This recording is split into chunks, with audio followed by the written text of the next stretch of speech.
क्या हुआ जब एक साधु को राम मंदिर में घुसने से रोक लिया गया। फिर उसे दिव्य चमत्कारी साधु ने अपना जो चमत्कार दिखाया उसे देखकर मोदी सरकार के भी रोंगटे खड़े हो गए। यह घटना उस समय की है जब 500 वर्ष का इंतजार खत्म होने वाला था और प्रभु श्री राम लला के भव्य मंदिर की प्राण प्रतिष्ठा समारोह होने वाली थी। सभी लोग बेहद खुश थे, बहुत उत्साह के साथ थे, क्योंकि यह उन सब कार्य सेवकों का बलिदान का प्रतीक था जिन्होंने हंसते हंसते अपने प्राणों को राम मंदिर के लिए निछावर किए थे। लेकिन जब पता चला कि राम मंदिर की प्राण प्रतिष्ठा के लिए 22 जनवरी 2024 का दिन तय किया गया है तो पूरे देश में खुशी की लहर दौड़ पड़ी।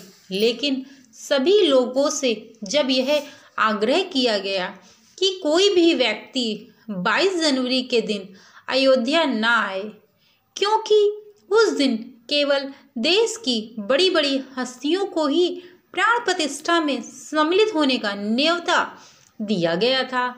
देश के प्रधानमंत्री नरेंद्र मोदी जी ने देश के समस्त नागरिकों से 22 जनवरी के दिन दिवाली मनाने की विनती की हुई थी और 23 जनवरी से सभी को अयोध्या आने के लिए निमंत्रण दिया था। लेकिन ऐसा कहा जाता है कि पौराणिक समय में राम मंदिर को बचाने के लिए कई दिव्य साधु संतों ने मुगलों के सामने युद्ध किया और उन्हें एक बार पराजित भी किया। इस युद्ध में तकरीबन 4000 से अधिक साधुओं ने अपने प्राणों के निछावर किए थे। तो जब राम मंदिर का इतना बड़ा प्राण प्रतिष्ठा का समारोह होने वाला था तो देश ही नहीं विदेशों से भी कई साधु 22 जनवरी के दिन अयोध्या पहुंचने के लिए रवाना हुए। इन्हीं साधुओं में से एक साधु का नाम बाल मुकुंद जी महाराज है, जिनका जन्म मुस्लिम परिवार में हुआ था। लेकिन बढ़ती उम्र के साथ उन्हें एहसास हुआ कि सनातन ही सत्य है। उन्होंने महसूस किया कि सनातन संस्कृति में 33 कोटि देवी देवताएं हैं, जिनके संदर्भ में शास्त्रों में वर्णन भी किया गया है, और अन्य धर्म के जो ईश्वर हैं वो है खुद को केवल भगवान का संदेश वाहक बताते हैं। लेकिन केवल एक भगवान श्री कृष्ण ही हैं जो डंके की चोट पर रहते हैं कि मैं ही भगवान हूँ। 5 साल की उम्र में उन्होंने अपना घर बार त्याग दिया और सनातन धर्म में शरण गति ले ली। इसके बाद पूरी तरह से सनातनीय हो गए। यह बात बहुत कम लोगों को पता थी कि उनका जन्म एक मुस्लिम परिवार में हुआ था। वह रामलला को अपना इष्ट मानते थे। जब वे राम मंदिर के लिए रवाना हुए तो उनके अंदर एक गजब का उत्सव नजर आया था। वे रामलला के प्यारी मुस्कान को अपनी आंखों से निहारना चाहते थे और अपना आगे का जीवन अयोध्या में ही बिताना चाहते थे। 22 जनवरी 2024 को वह अयोध्या पहुँचे।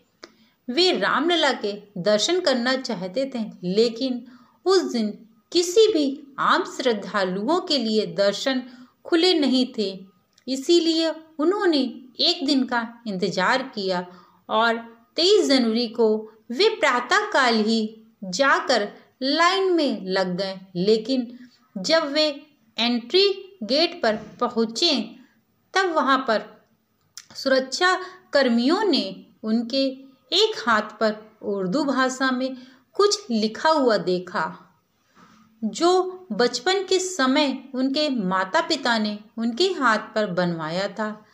तब सुरक्षा कर्मियों को लगा कि कोई फर्जी साधु के भेष में हिंदू बनकर मंदिर में घुसने का प्रयास तो नहीं कर रहा है।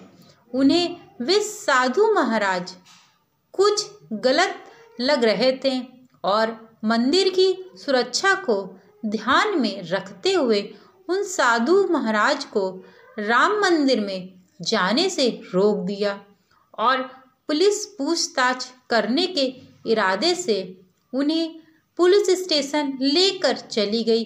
यानी एक भक्त अपने भगवान से दूर हो गया, लेकिन किसी को भी इस बात का अंदाजा नहीं था कि आगे बहुत बड़ा चमत्कार होने वाला है, क्योंकि रामलला अपने भक्तों से बड़ा ही प्रेम करते हैं। उनके भक्त उनसे दूर चले जाएं, यह बिल्कुल भी बर्दाश्त नहीं कर सकते। इसके बाद पुलिस वाले उन साधु महाराज को नज़दीकी के पुलिस चौकी पर ले गए।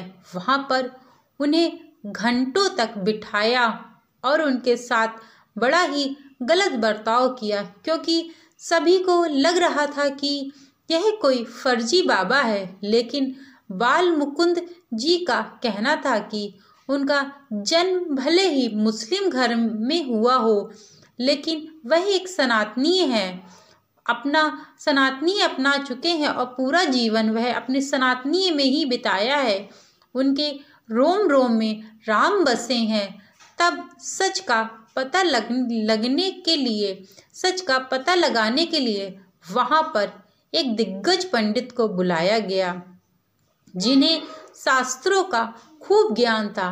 तब उस विशेष पंडित ने उस साधु महाराज की परीक्षा लेनी शुरू कर दी। उन्होंने बाल मुकुंद जी से कहा, मृत्युंजय मंत्र का 4 वेदों का अर्थ, 16 संस्कार, वह ऐसे हिंदू धर्म से संबंधित 10 सवाल पूछे और उन्होंने एक सवाल का विस्तार पूर्वक बहुत ही अच्छे से जवाब दिया। सभी लोग हैरान हो गए। अरे, यह एक मुसलमानी है, इसने सनातनी अपनाया है।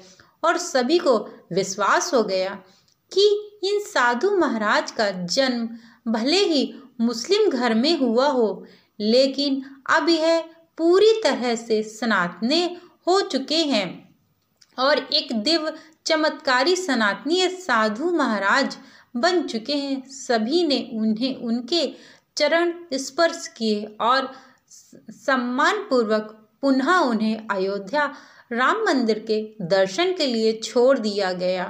लेकिन जब वह प्रातः काल में राम मंदिर दर्शन करने की लाइन में लगे थे, तब वहाँ पर भीड़ काफ़ी कम थी। लेकिन दोपहर तक वहाँ पुनः वहाँ पहुँचते तो भीड़ की संख्या काफ़ी बढ़ चुकी थी, क्योंकि उस दिन तकरीबन 6 लाख से अधिक श्रद्धालुओं ने रामलला के दर्शन किए थे। फिर भी राम नाम लेकर वह लाइन में लग गए। लेकिन कहते हैं ना, भगवान कभी भी अपने भक्तों के साथ अत्याचार नहीं करते।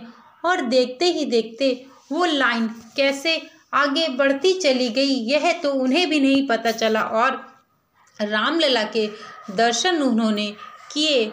इससे यह पता चलता है कि यदि कोई व्यक्ति, चाहे वो मुसलमान हो, हिंदू हो, सिख हो, ईसाई हो, कोई भी धर्म का हो, यदि वह अपने आप को प्रभु की भक्ति में लीन कर लेता है तो परमात्मा उनके साथ रहता है और सदैव के लिए परमात्मा उनका हाथ नहीं छोड़ता है और उनका हाथ पकड़ लेता है। प्रभु सदैव उनके साथ रहते हैं। और भी ऐसे रामलला जब से प्राण प्रतिष्ठा हुई है तब से लेके आज तक ऐसे बहुत सारे चमत्कार हो रहे हैं। जिन्होंने रामलला की मूर्ति बनाई, उन्होंने योगी राज ने भी बताया कि एक बंदर आया करता था। उसके बाद जिसने उनकी जो ड्रेस पहने हुए हैं, जो कपड़े वस्त्र पहने हुए हैं रामलला, उन्होंने भी एक भव्य चमत्कार बताए हैं। मनीष हैं, उन्होंने भी एक चमत्कार बताया। वो बहुत 2 जोड़ी उन्होंने कपड़े बनाए हुए थे रामलला के, और बहुत सोच में थे कि रामलला के कौन से कपड़े अच्छे रहेंगे।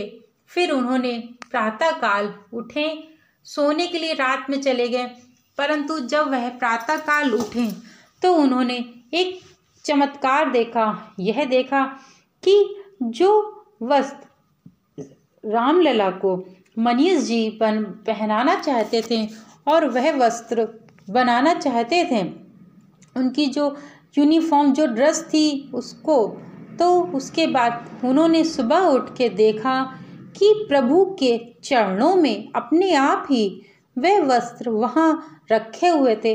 तब उन्होंने निश्चय किया कि प्रभु श्री रामलला के यही वस्त्र बनाए जाएंगे। ऐसे ही जब से रामलला की प्राण प्रतिष्ठा हुई, अनेकों चमत्कार देखने को मिल रहे हैं। गर्भगृह में बंदर का जाना, साक्षात गर्भगृह में जब बंदर प्रवेश किया, उसमें भी एक बहुत बड़ा चमत्कार है। कहा जाता है कि जब वह बंदर गर्भगृह में प्रवेश किया तो लोग बड़े असमंजन में फंस गए कि यह बंदर कहीं मूर्ति को कोई नुकसान न पहुंचा दे।